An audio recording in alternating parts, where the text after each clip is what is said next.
지난 시간에 이어서 헨리 데이비드 소로의 월든이란 작품에 대해서 함께 이야기 나누어 보도록 하겠습니다. 위대한 성공을 꿈꾼다면, 나의 삶을 나로서 내가 살고자 한다면 반드시 읽었으면 해보는 책이 아닐 수 없습니다. 지난 1편 안 보신 분들은 보시고 함께 보시길 바라겠습니다. 헨리 데이비드 소로는 성공한 사업가는 반드시 그럴 수밖에 없다. 악마의 타락을 수반할 수밖에 없다고 생각한다 라고 합니다. 잘못하면 성공과 부를 우리가 욕망하는 것을, 무엇을 원한다라는 것을 죄시 여겨서 성경 형이상하게 반할 수가 있습니다.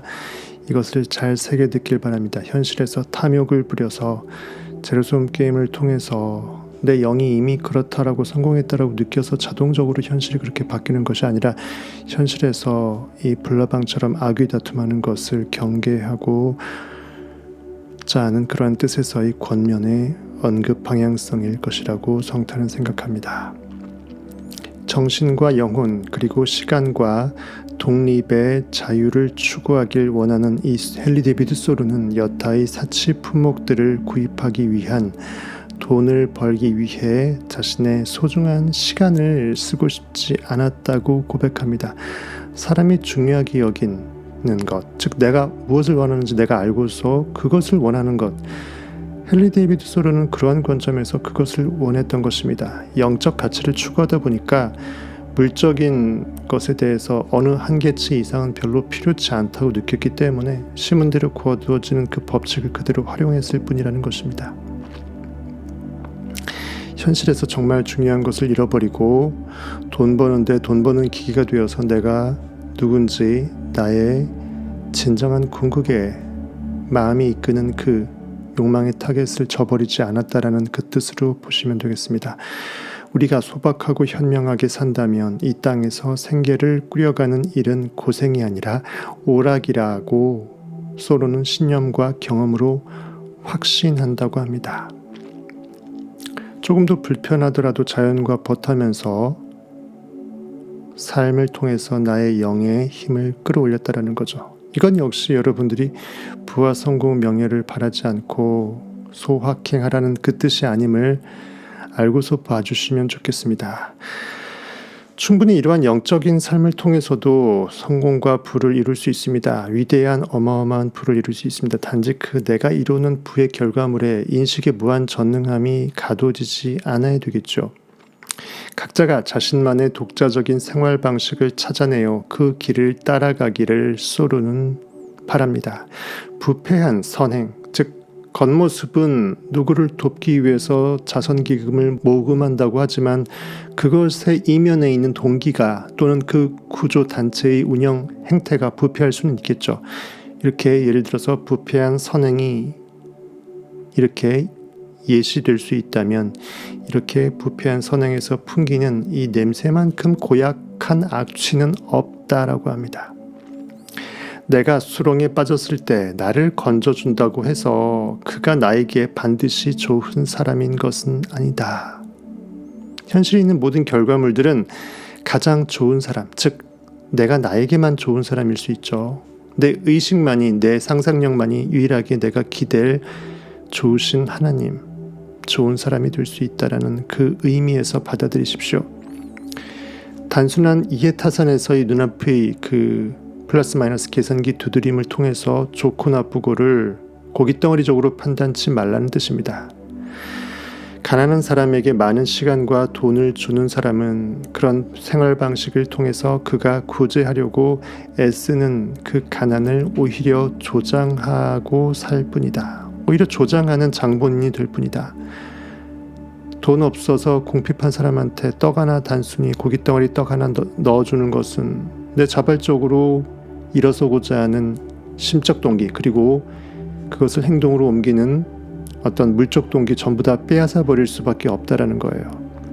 내 안에 인식의 전능함이 있어서 스스로 결핍에서 벗어날 수 있는 힘이 있는데 불구하고 그것을 오히려 막아버리는 형국이 된다. 그래서 성경에서는 항상 가난한 자, 안전뱅이, 누워있는 자, 병자, 그 모두들에게 스스로 일어나 걸으라고 했지. 너 안에 그리스도가 있음을 이미 나는 알기 때문에 너는 그냥 일어나면 된다라고 했지. 거기서 손을 뻗어서 일으켜준 적은 한 번도 없습니다. 환자는 스스로 일어나 다 걸어갔지요. 성경에서 보면요. 그러한 뜻으로 보면 되겠습니다. 선량하기 위해 어떠한 희생을 치를 필요도 없고 자신이 희생을 치른다라는 사실도 의식하지 말아야 한다. 내 마음이 이끄는 것을 그대로 내가 따라서 그렇다라고 느껴버린 그 믿음, 느낌에 의해서 자동적으로 어떤 언행이 이어진다면 내 인식이 가장 이기적으로 내 인식을 위해서 내가 어떤 행동을 펼쳐 보일 수밖에 없다면 그 가운데 누구를 내가 위한다라는 생색은 내지 말라는 거예요. 이것이야말로 수많은 죄를 스스로 감추어버리는, 수많은 죄를 감추어 주기도 하는 다른 사람의 그것을 말이죠.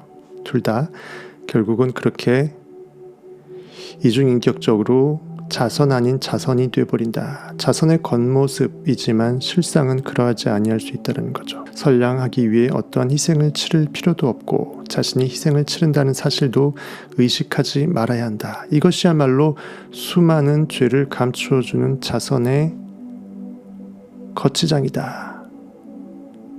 자선의 실상, 본 모습이다.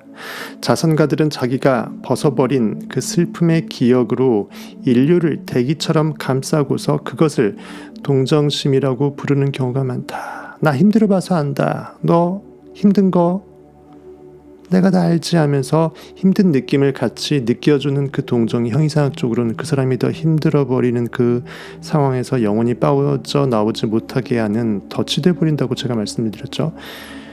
내가 봐줌으로써 그는 더 그 에너지에 가둬집니다. 즉 내가 이미 그가 부자가 되었다라고 반대로 느껴줘야지 동정은 사실상 그를 더 그 덫에서 수렁에서 못 나오게 하는 그 저주일지니. 당신이 어쩌다 자선활동에 발을 들여놓는다 해도 오른손이 하는 일을 왼손이 모르게 할지어다. 마태복음 6장 3절이죠. 그 일은 굳이 알 가치가 없기 때문이다. 어차피 내 인식이 열일했으면 그뿐이라는 것입니다. 또 더 깊이 형이상학적으로 빠져서 설명해 드린다면 내 의식이 오른손이 있고 왼손이 있어요. 사실상 의식의 세포는 전체로서 하나이지만 하나의 의식이 어떠한 느낌을 가질 때 쥐도 새도 모르게 내 또 다른 왼편에 있는 의식이 전혀 모르게 즉 하나가 되어서 혼일체가 되어서 불현듯 해내라는 거죠. 왼손이 반응해서 그걸 막아내기 전에 또는 그거에 대해서 딴지를 걸기 전에 의식의 옳은 법칙이 그냥 해내라는 그러한 몇 겹 껍을 벗겨서 해석할 수 있는 그런 의미도 될 수 있겠습니다. 내 액팅이 상상력이 일할 때 리액팅 고깃덩어리의 반응인식이 전혀 인식하지 못하도록 현실을 개무시하고 현실에 반응하지 않고서 상상할 수 있을지니라. 물에 빠진 사람을 구해준 뒤에는 구두끈을 묶어라. 그리고 천천히 하고 싶은 일을 찾아서 떠날지니라.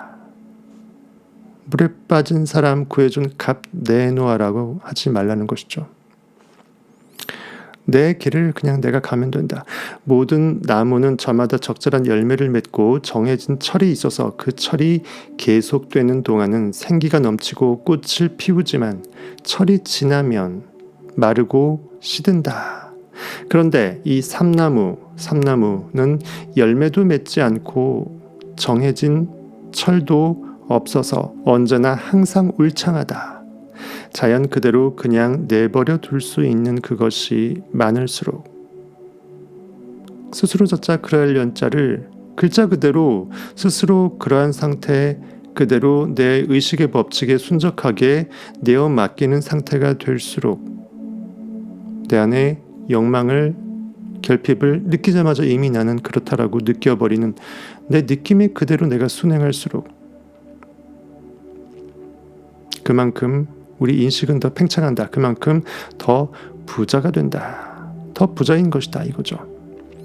나는 내가 바라보는 모든 것의 군주이며 그런 내 권리를 문제 삼을 자는 아무도 없다. 내 인식의 또 다른 속성이 나를 방해하지 않으란 말이죠. 나 이외에 다른 신이 없고 결국은 내 안에서 나를 방해하는 사탄 또한 결국은 있다 하면 내 안에 존재한다라는 거죠. 내가 엑셀을 밟을지 브레이크를 밟을지 내 인식의 결단에 나름이다. 소로가 처음 숲속의 거처를 정한 날은 우연히도 1845년 7월 4일 미국의 독립기념일이었습니다.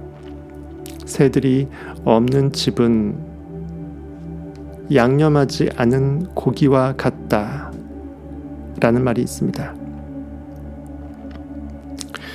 새들이 지저귀지 않다. 새들이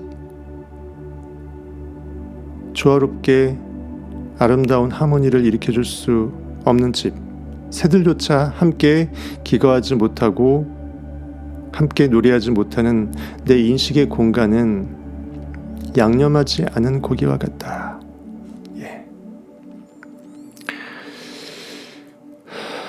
또 다른 말로 여기서 새들은 나 완전히 새 됐어 이런 뜻 새가 아니라 하늘의 새와 독수리 날개치듯 올라가는 그러한 자유의 어떤 욕망의 날개를 말하겠죠.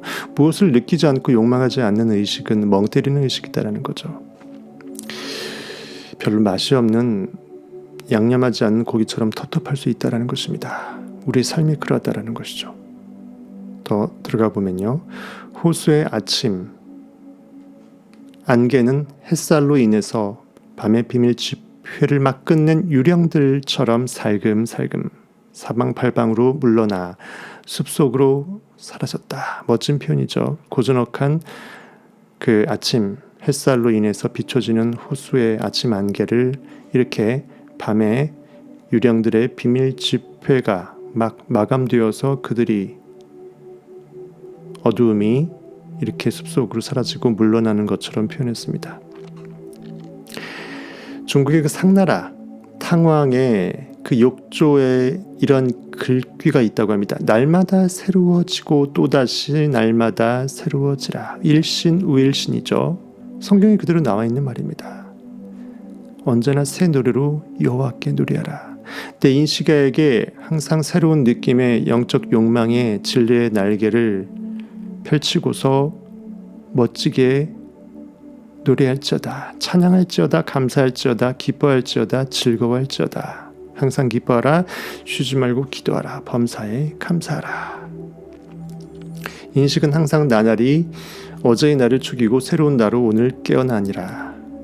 아침은 각성의 시간이다. 아침을 소중히 여기는 수로의 글귀들이 참 많습니다.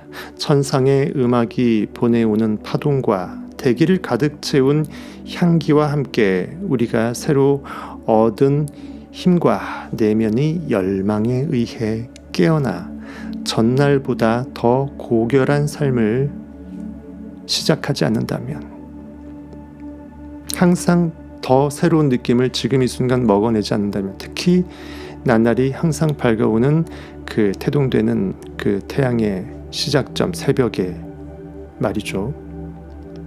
그걸 루틴으로 만들어 보라는 것입니다. 나는 날마다 법칙으로 깨어나는 그것을 새벽 여명을 통해서 새벽 시간을 통해서 같이 영으로 끌어올리라는 그 뜻이겠죠. 그날은 별로 기대할 것이 없다. 시작으로 벌써 그날은 끝을 장담할 수 있을 정도로 그냥 훅 지나가고 만다라는 거죠. 그렇게 깨어나야만 비로소 어둠은 열매를 맺고 빛 못지않게 소중하다는 사실이 입증된다. 현실에서의 어둠 고난이 내게 진리로 깨워낼 수 있는 디딤돌이 될 수 있었다.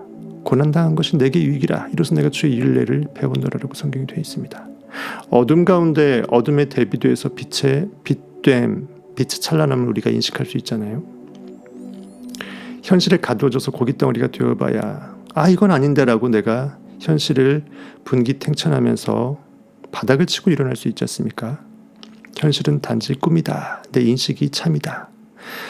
소로는 말합니다. 내가 숲속으로 들어간 것은 인생을 의도적으로 살고 싶었기 때문이다. 나의 존재의 의식 I am 그것이 나임을 더욱더 깨워내기 위해서 오롯이 나로서 존재함을 인식하고자 이렇게 의도적으로 세상과 고립시켰다는 거예요.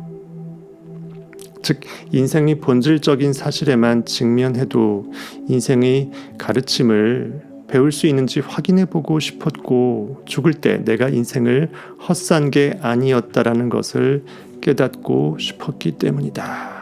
후회 없는 지금 이 순간을 만끽하고자 함이겠죠. 나는 삶이 아닌 삶을 살고 싶지 않았다.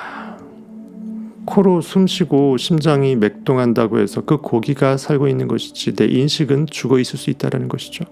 삶이란 매우 소중한 것이기 때문이다. 또한 불가피한 경우가 아니라면 체념하고 싶지도 않았다.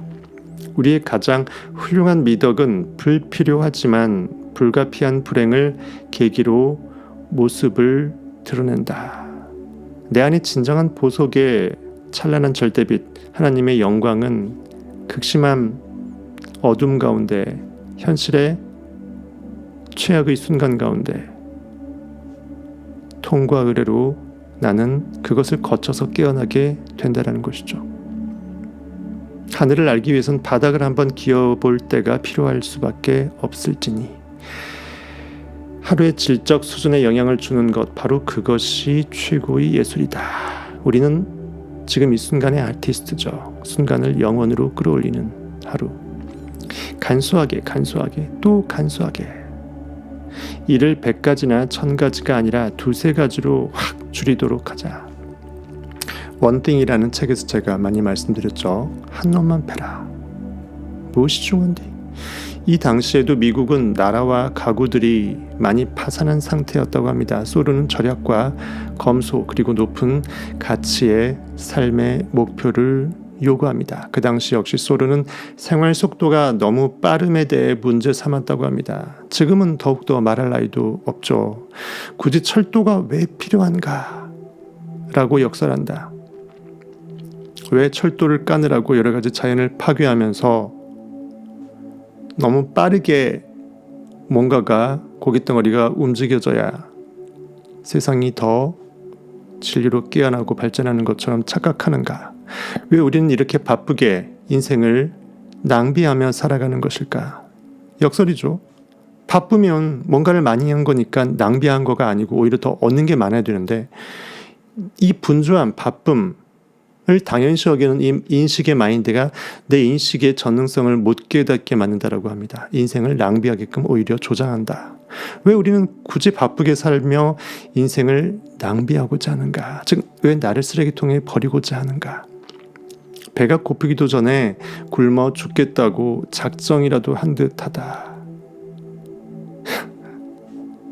배고프기도 전에 너무 굶어 죽을 것처럼 미리 내일 배고플 것, 모레 배고플 것을 생각해서 미리 먹을 것을 쌓아놓고 너무 조급하게 미래를 보험 들면서 소위 말하는 안전 아닌 안전에 가둬지면서 안전을 추구하는 인간 고깃덩어리들의 우리 현대인들의 아둔함을 빗대어서 멋지게 표현을 해주고 있다고 저는 생각합니다.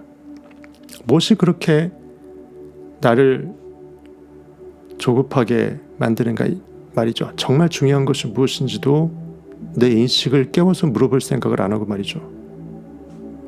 성경에서도 광야에서 출애굽 이후에 이스라엘 백성들에게 하나님께서 명했죠. 만나와 메추라기를 주면서 그날 먹을 것만 먹고 내일을 위해서 비축하지 말지니 비축하면 썩어져 버릴지니라고 되어 있습니다. 그 뜻이겠죠.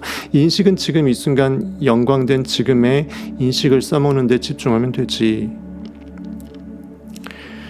현실에서 지금에 충실하지 못하는 그 무엇을 내일을 담보하고 모레를 담보하고 미래를 담보한답시고 막 이렇게 쟁여놓는 삶을 살지 말라는 것이죠. 형이상학적인 의미가 되겠습니다. 지금 순간에 충실하라는 뜻입니다. 그래서 너무나 두려움과 근심 걱정 가운데 미래를 대비한답시고 이렇게 키핑한다라는 게 나를 더 움츠러들게, 나를 더 결핍의 분열로 나락으로 떨어뜨리는 그것을 조장할 수 있다는 것이죠. 배가 고프기도 전에 굶어 죽겠다고 작정이라도 한 듯하다. 멋진 표현입니다. 이런 것들은 우리가 배울 필요가 있어요. 우리는 늘 일에 허덕이지만 막상 중요한 일은 하나도 없다. 결국은 하나하나 보니까 별거 아닌 걸로 괜히 분주하고 무엇에 떠밀려서 하루하루 생각 없이 매갈이 없이 산다는 거죠. 철학자에게 이른바 뉴스는 모두 가십에 불과하다. 내가 누군지 깨닫고서 사는 삶을 관조하는 자에게는 세상 무슨 이야기, 연예인 이야기, 먼 이야기, 신문에 나오는 모든 사건, 사고들, 그것을 생각하면 생각할수록 오히려 그러한 일이 더 일어날 수밖에 없도록 인식이 창조하는 원인자밖에 되어버리는 형국이 아니기 때문에 개상무시함이 오히려 세상을 변화시키죠. 가십에 불과합니다. 너는 내가 할 일을 가라. 너 안에 있는 I am을 따르라. 내가 그와 무슨 상관이냐. 성경은 말하고 있습니다. 오늘날 진실은 거짓된 것으로 여겨지는 반면 허위와 망상은 건전한 진리로 여겨지고 있다. 그때도 그랬나 봐요. 인생은 동화나 아라비안 나이트처럼 흥미로운 것이다. 누구든지 어린아이와 같지 않으면 결단코 천국에 들어갈 수 없느니라 성경에 되어 있습니다. 삶을 놀이로 여기는 아이들은 인생의 참된 법칙과 관계를 어른들보다 더 명확하게 분간해낸다. 어른들은 인생을 가치 있게 살지도 못하면서 경험 덕분에, 즉 실패 덕분에 자기가 아이들보다 더 현명하다고 생각한다. 그렇게 착각한다. 인간의 영혼은 자기가 놓인 상황 때문에 자신의 본성을 제대로 알지 못한다. 상황에 반응하고 분석하다가 매몰돼 버리고 내 인식에 전능한 상상력은 고갈돼 버린다. 개나 줘버린다. 내가 원래 그였음에도 I am he, I am Christ. 우리는 실제 하는 듯이 보이는 것을 실제로 존재한다고 믿어버린다. 진정한 실제는 내 인식이 인식하는 I am 말고는 없다는 거죠. 보이는 것은 허상이고 투영물이다. 마음속으로 새로운 삶을 고안하고 구상하는데 생애를 바쳐보자. 신이나 예술가가 마음속에 품은 아름답고 고상한 구상은 적어도 후세의 누군가가 완성해낼 수 있다. 조금 미완성이면 어떠할까? 어떠랴? 후세가 오히려 완성의 조각 퍼즐을 맞춰줄 수 있도록 오히려 여지를 남겨주는 의미에서 바람직할 수 있다. 즉 완벽함은 무한 자체가, 무한 상승, 무한 증폭 자체가 진리의 완전성이라는 거죠. 딱 고착된 완전함은 없다라는 것입니다. 하루를 자연처럼 유유히 살아보자. 하루를 자연처럼. 자연이 스스로 그러하듯이 유유자적하게 여유롭게 인식을 여유롭게 느낄 수 있도록 한번 부들부들하게 인식을 매만져보자. 알렉산드로스 디오게네스의 일화에 대해서 이렇게 얘기를 하면서 얘기를 합니다. 영원, 그리고 그 영원과 접속한 바로 지금 이 순간, Now here I am. 가장 신성한 순간이고 기적의 순간이며 살아있음을 느끼는 순간이다. 내가 지금 있음을 지금 느끼잖아요. 그 지금을 나로서 영원자로서 솟구쳐 오르게 하라. 마음을 어지럽히지 말고 조용히 평온하게 지내보자. 근심 걱정 굳이 내 인식의 공간 안에 집어넣지 말지니. 우리는 왜 물결에 휩쓸려 떠내려 가야만 하는가? 홍수나면 강물이 범람해서 온갖 생필품들이 다 떠내려가잖아요. 두둥실 떠내려가는 그 쓰레기처럼 왜 우리 인식이 그렇게 매몰되어서 떠밀려가는 주도자가 되지 못하고 방관자가 되고 상상력으로 현실을 만들지 못하고 현실이 나를 가두고 현실에 상상당한 상태로 휩쓸려 떠밀려가냐 이거죠. 자신이나 후손을 위해서 재산을 모으고 가정이나 국가를 세우고 심지어 명성까지 얻는다 해도 우리는 결국 고깃덩어리가 나라고 생각하면 그 고기는 죽지 않느냐 이거죠. 우리는 결국 죽고 말지만 진실을 다루면 I am 내가 모든 것을 인식을 통해서 만들고 비추어내는 만왕의 원인자임을 깨닫는 그 진리, 진실을 다룰 수 있게 된다면 불멸의 삶을 살게 되고 현실 가운데 변화나 우연을 두려워할 필요가 없게 된다. 변화무쌍한 현실에 내가 부안해동하지 아니할 수 있게 된다. 고대 이집트나 인도의 철학자는 신의 조각상을 덮어둔 그 베일의 한 귀퉁이를 걷어 올렸고, 나는 지금 고대 철학자가 보았던 것과 같은 신선하고 찬란한 광휘를 바라보고 있다. 내 인식이 하나님임을 깨달았다. 성경 문자의 속에서 벗어났다. 인간이 만든 조각상이 신이 될 수 없다. 신의 조각상을 덮어둔 베일의 한 귀퉁이를 걷어올렸다. 진정한 신이 내 IM에 있었음을, 현실이라는 이 고기 껍데기 안에 가둬져 있었음을 내가 그것을 한꺼풀 벗겨내어서 나를 간파할 수 있게 되었다. 그 뜻입니다. 아주 멋지게 현학적으로 표현했습니다. 옛날 그렇게 대담했던 자는 그 철학자 안에 있는 나였고 내 인식이었고, 지금 그 모습을 회상하는 자는 내 안에 있는 그 철학자이기 때문이다.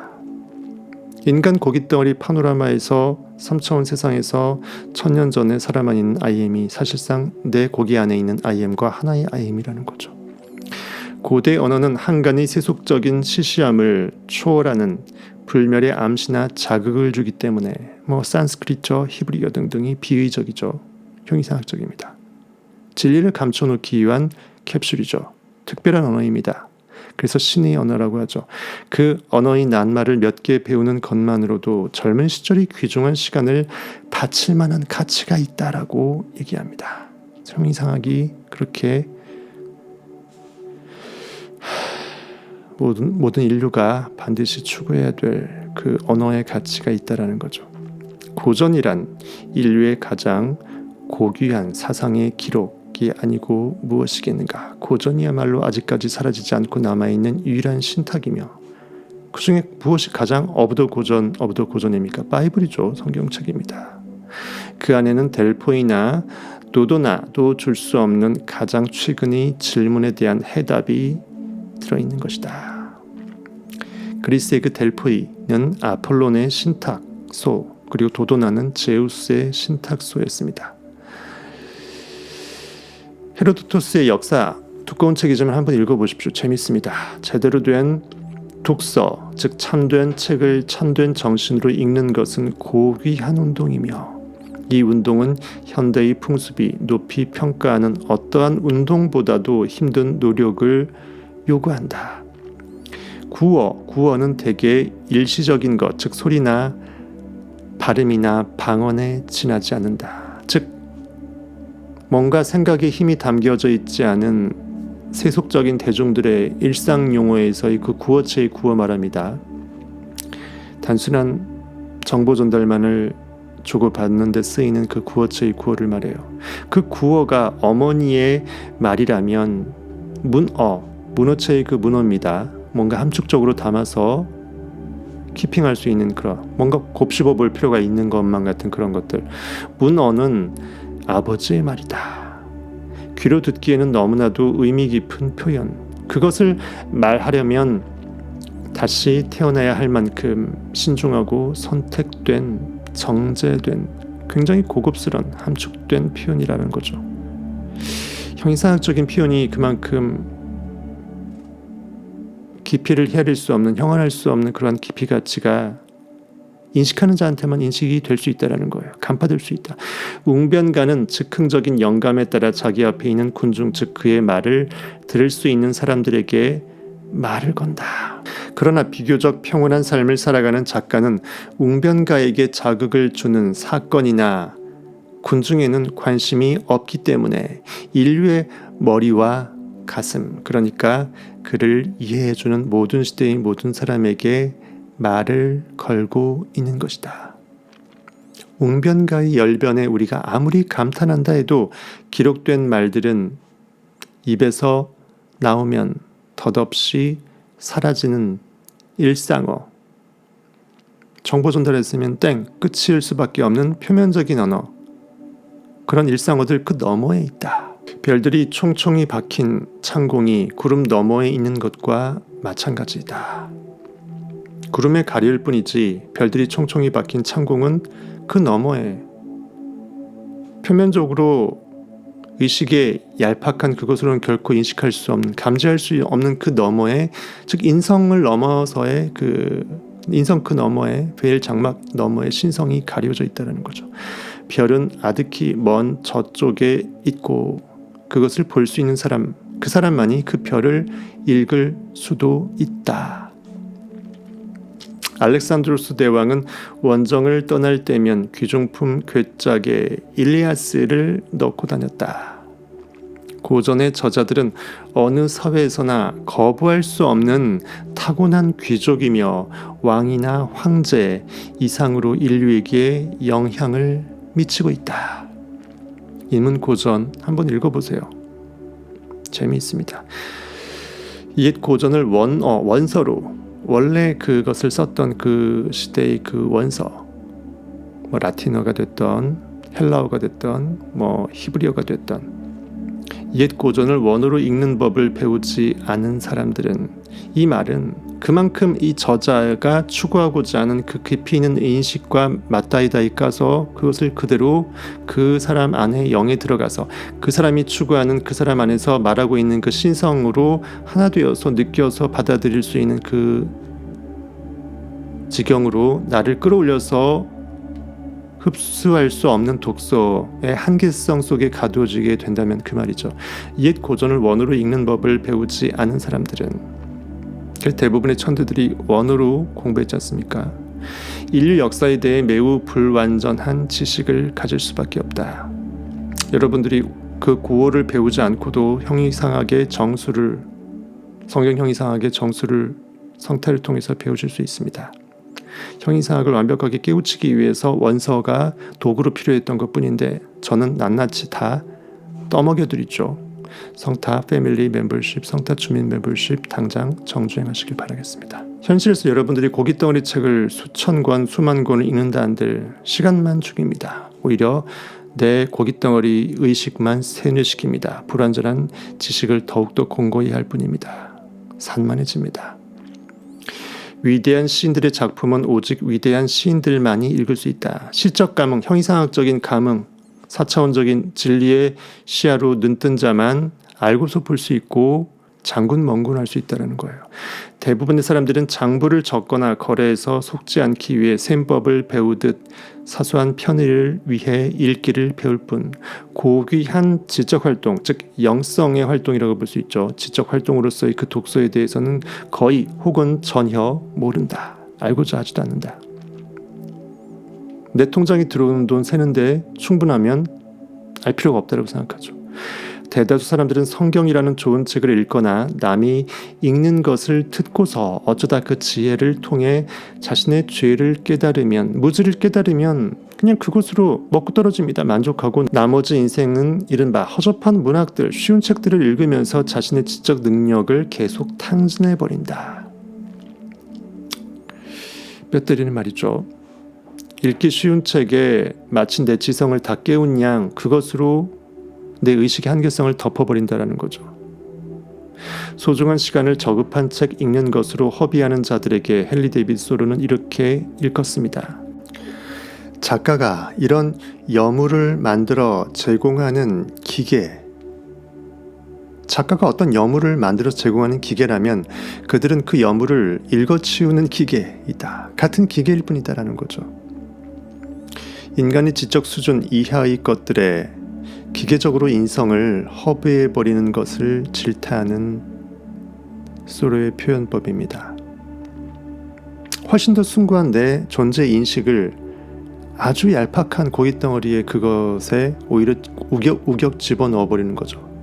하나님이 고깃덩어리 책 안에 들어가는 거예요. 인간의 지적 수준 이하의 것들에 기계적으로 인성을 허비해버린다. 한번 깨달아 먹음직할 표현입니다. 플라톤이라는 이름은 들어봤지만 그의 책은 읽은 적이 없다면, 플라톤이 우리 마을에 사는데도 그를 한 번도 찾아가 만나본 적이 없거나 이유심에도 그가 말하는 것을 들어본 적이 없거나 그의 말에 담긴 지혜에 귀를 기울인 적이 없는 것과 같다라고 표현합니다.